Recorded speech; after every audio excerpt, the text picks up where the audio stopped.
Hello, my name is Antonio and I come from Spain, and I will be the journal of the Committee on Transport and Tourism. I hope this video is somehow helpful.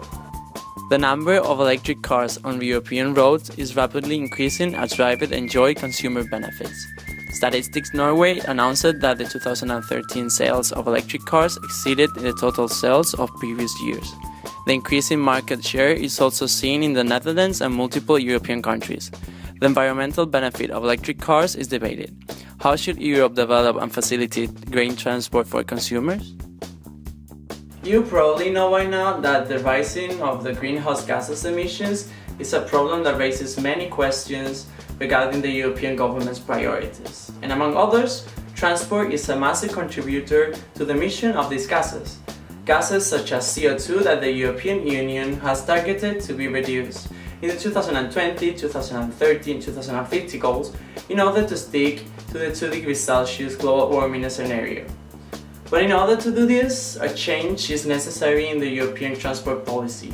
A policy that should attack problems like the increasing population and number of cars per capita in European cities. And what's the procedure to do so?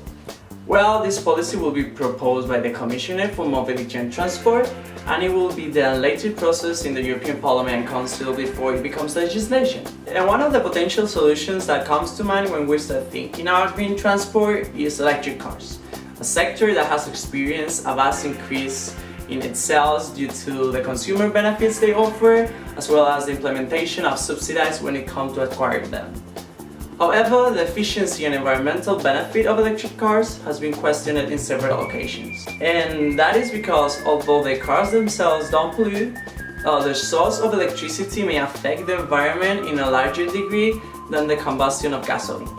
In countries where the renewable energy share is high, these cars are very environmentally friendly, although the production is far less sustainable than the production of conventional cars. So what's being done, you may ask? What other measures to reduce global warming exist? Well, at the moment there are several measures. For example, the European Union has put in place a legal framework to reduce the CO2 emissions from new cars, cutting them from 130 grams per kilometer in 2015 to 95 grams by 2021.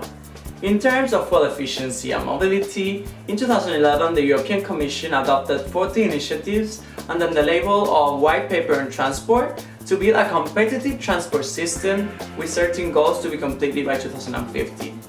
These objectives include some such as no more conventionally fueled cars in cities, a common sustainable alternative fuel strategy, improve travel information, or define a trans-European transport network to improve transport infrastructure.